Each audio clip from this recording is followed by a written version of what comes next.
Welcome to the Egg Whisperer Show, a podcast exclusively designed to create more reproductive health awareness and discuss your fertility preservation options. Here is your host, the Harvard-educated fertility specialist, Dr. Amy.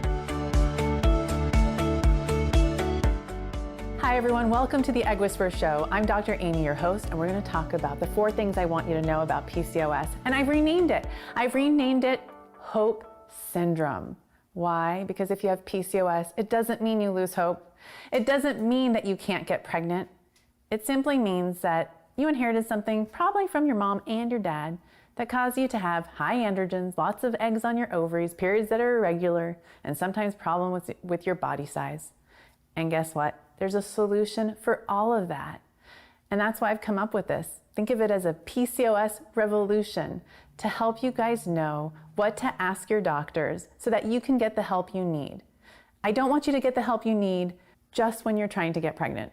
And that's what kind of gets me all fired up about doing these kinds of shows, is because so often patients are told who have PCOS, oh, honey, you don't need to worry about it until you're ready to have a baby. And I'm here to tell you, honey, I want you to deal with it and control it so that when you're ready to have a baby, you might not need to see someone like me. Or if you do, you'll just need a whiff of fertility pills and you'll be on your way and then have another pregnancy without my help. And there are also implications for women who have PCOS, not just during their fertile life, but also at the time of menopause. There are cardiovascular issues that can develop, higher risk of things like, for example, uterine cancer. So that's why I want you to understand this stuff.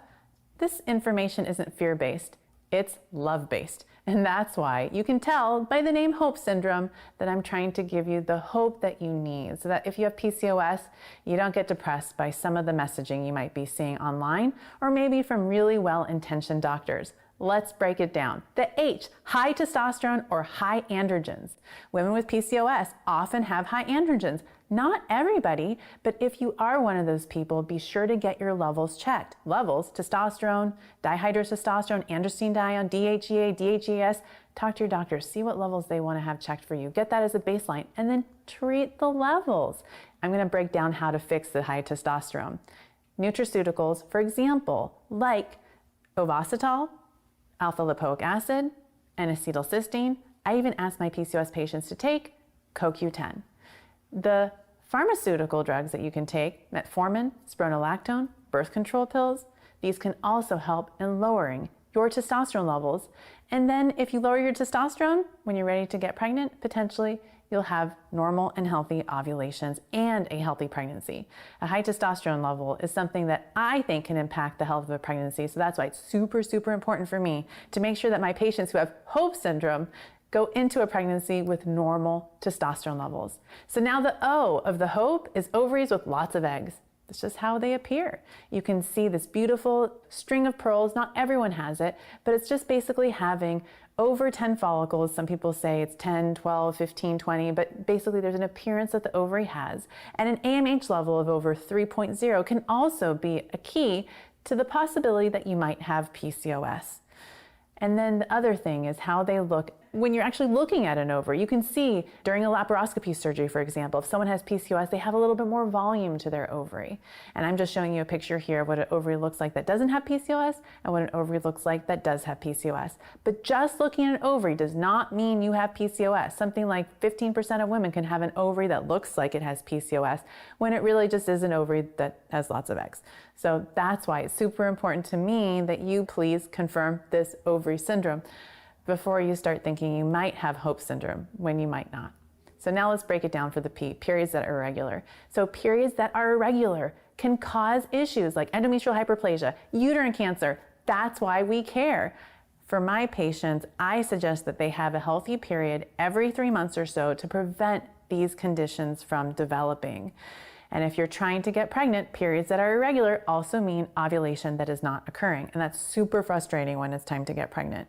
So we usually use pills like letrozole, for example, and sometimes we know that women who have PCOS or Hope Syndrome, I just caught myself, might have a harder time getting pregnant with these pills, and we call them Clomid resistant or Femara resistant.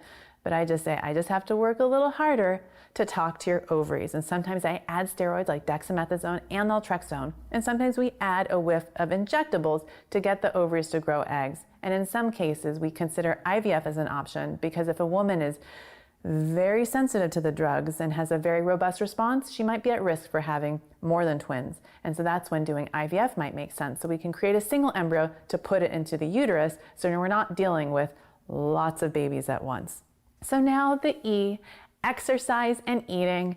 And eye roll, please. I know I want you guys to thrive, not just survive. And I want you to be the best version of you each and every single day. So that's why talking about eating is so important for women with PCOS. I have great nutritionists and exercise specialists, personal trainers that I refer my patients to. If you don't have one, find them. Find your team, the therapist, the exercise specialist, the acupuncturist, the mindfulness apps, and do all of those things with your PCOS or HOPE syndrome so that your condition is controlled. I don't necessarily know that we're going to find a treatment in my lifetime. I really hope we can. But until then, HOPE syndrome and understanding all of these things will hopefully help you. Get it? Hopefully help you. I probably shouldn't say those things together. So that you can understand your PCOS and HOPE syndrome. And so that whatever you do as far as pregnancy and beyond is always going to be healthy and a lot less frustrating. So let's start a PCOS revolution. Let's think of it as HOPE syndrome. And I really hope this show helped. So tune in next time. And if you haven't joined one of my classes through eggwhispererschool.com, please do. I'd love to see you there and interact with you live. I'm not so funny here on the show, but I'm way funnier in my live class. If you want to see it, come on over and then you'll believe it. So please join me next time. Thanks, guys. Have a great day.